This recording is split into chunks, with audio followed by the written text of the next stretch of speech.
Dan nampaknya laporan saya telah dihantar.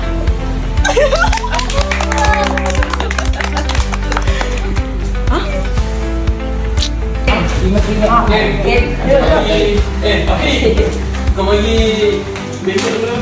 Pergi apa ni? Gap. Tele, kita masuk. Awak dah buat kat sini? Boleh? Masa saya nak buat untuk 24 hari 24 ya dah minggu berikutnya. akan meluluskan komponen bulan tamat saya. Tahniah Syoki. Hai. Okey. Okey, tengok sini. Awak buka. Bulan 10 ada 3 aktiviti. Bulan 11 pun ada 3 aktiviti. Saya telah selesai 3 komponen bagi tak perak dan akan membuat penjelajahan lasak. Macam ni, 14 saya start, ada dalam bulan 9 ada, saya buat 3 aktiviti sehingga saya buat khidmat masyarakat mula dalam 14 hari bulan 9. Bulan 9 saya buat 3 aktiviti.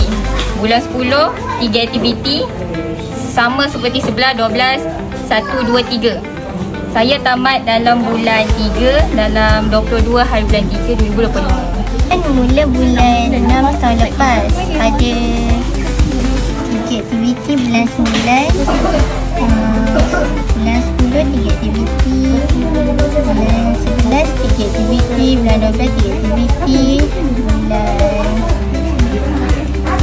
bulan 1 3 aktiviti, bulan 2 3 aktiviti, bulan 3 3 aktiviti. Tamat pada bulan 3 24 bulan 3. Khidmat masyarakat bermula daripada 10 hari bulan 12 sebanyak 3 aktiviti.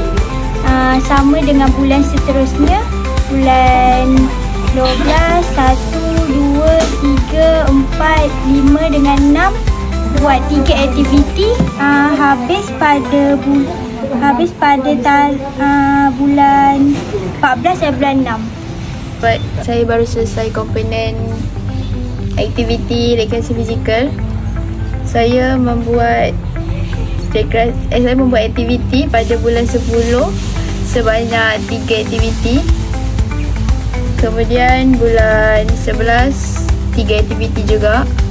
Bulan 12 3 aktiviti juga.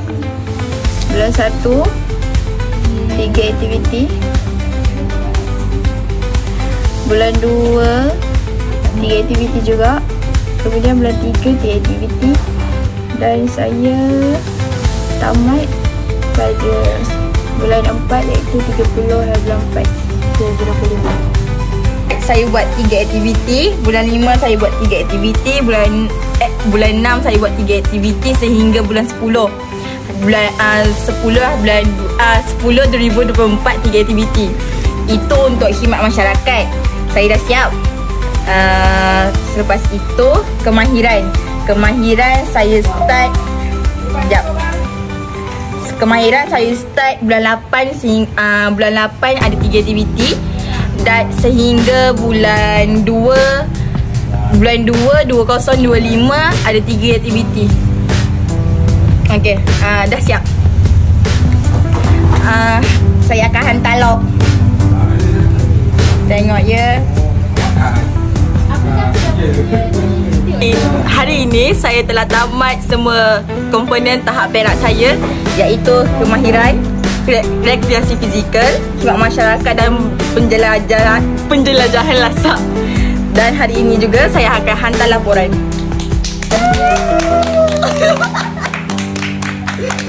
Dan maka tamatlah perak saya. Bye bye. Terima kasih.